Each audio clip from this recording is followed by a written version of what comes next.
राजा दोन मंडळाच्या मध्ये पाहिजे, एक नियामक मंडळ, एक कार्यकारी मंडळ. नियामक मंडळाचा अधिकार राजावर पाहिजे आणि राजाचा अधिकार कार्यकारी मंडळावर पाहिजे. आता रामराज्य रामराज्य रामराज्य शक्य नाही. ठीक आहे, म्हणू द्या. याचा पहिला मुद्दा असा आहे, रामराज्य बहुमतावर नाही, सर्व मतावर आहे. आता विचार करा, फक्त दोनच मतं विरोधात होती का नाही? एक कैकई काकू, मंथरा मावशी. आता एका पार्टीला 50, दुसरीला 52, तर पेपरला आहे तर 2 मतांनी दणदणीत विजय.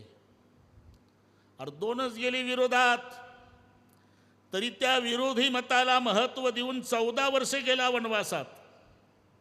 आणि 14 वर्षाच्या कालावधीत ते विरोधी मतं रामासारखी झाली. म्हणजे अयोध्येत सार्वमत आलं, तेव्हा रामराज्य झालं, बहुमतावर नाही. एक दोन मंडळाच्या मध्ये पाहिजे राजा. आता नाही का लोकसभा विधानसभा, थोडक्यात सांगतो. तेव्हा 8 व्यक्ती आहे. कार्यकारी मंडळातले 8, नियामक मंडळातले 8. दृष्टी, जयंत, विजय, सुराष्ट्र, राष्ट्रवर्धन, धर्मपाल, अकोप आणि सुमंत. ह्या 8 व्यक्तीचं जे मंडळ अयोध्येत आहे, हे कार्यकारी मंडळ. याच्यावर अधिकार पाहिजे राजाचा. पण राजावर अधिकार गाजवायला एक मंडळ आहे, ते ऋषीचं मंडळ आहे. 8ही ऋषी आहे, लंगोटीवाले. कारण मिंध एकही नाही. आपलं पोरगं लावलं साहेबांनी कामाला आणि साहेबाचं चुकलं तरी आपण कशाला बोला, असं एकही मिंध नव्हतं. सगळ्या 8ही लंगोट्या आहे. कश्यप, कात्यायन, गौतम, मार्कंडेय, वसिष्ठ, वामदेव, सुयज्ञ आणि जाबाली. आपली ही राज्य यंत्रणा चालू आहे, लक्षात येतं ना तुमच्या. राजा 2च्या मध्ये पाहिजे. राजाचा अधिकार या 8 जणांवर पाहिजे, ते कार्यकारी मंडळ. आणि राजावर अधिकार गाजवतं ते नियामक मंडळ.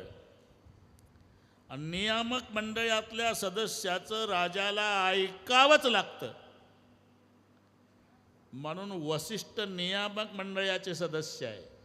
इथं उत्तर आलं ना ते बरोबर. कश्यप, कात्यायन, गौतम, मार्कंडेय, वसिष्ठ, वामदेव, सुयज्ञ आणि जाबाली.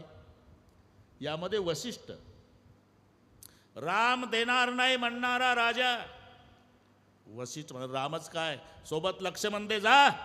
पळत आला आणि पाय धरले, माझी 2 मुलं न्या बाबा. का? आदेश नियामक मंडळातून आला. ही यंत्रणा लक्षात घ्या. लौकिक भाग तर पाठच आहे तुम्हाला. एक होता दशरथ, त्याला होते 4 पोरं. हा प्रसंग. आणि मग तयारी सुरू झाली. रामचंद्र आणि लक्ष्मण, रडारड सुरू झाली.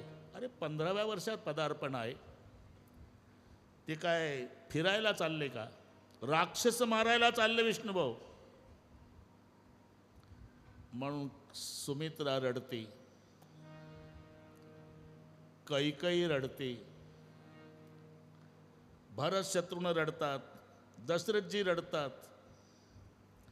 फक्त कौसल्या रडत नाही. थोडा विचार करा. अरे जिचा राम चालला ती का नाही रडत? तिनं डोकं चालवलं.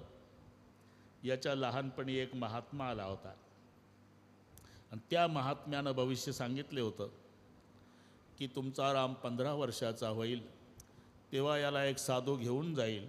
जगात सुंदर नाही अशा सुंदरीसोबत याचं लग्न होईल आणि सुनेसह तुमच्या स्वाधीन करेल तो महात्मा.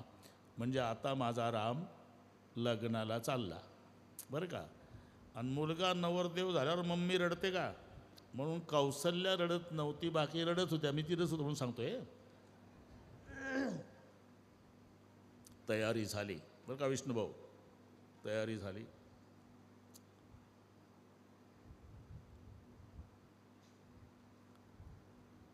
राजा दशरथाच्या पायावर डोकं ठेवलं.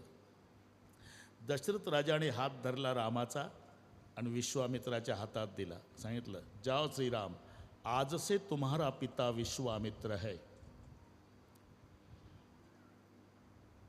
राम लक्ष्मणाला घेऊन केदारजी विश्वामित्र निघाले. शरयू पार केली.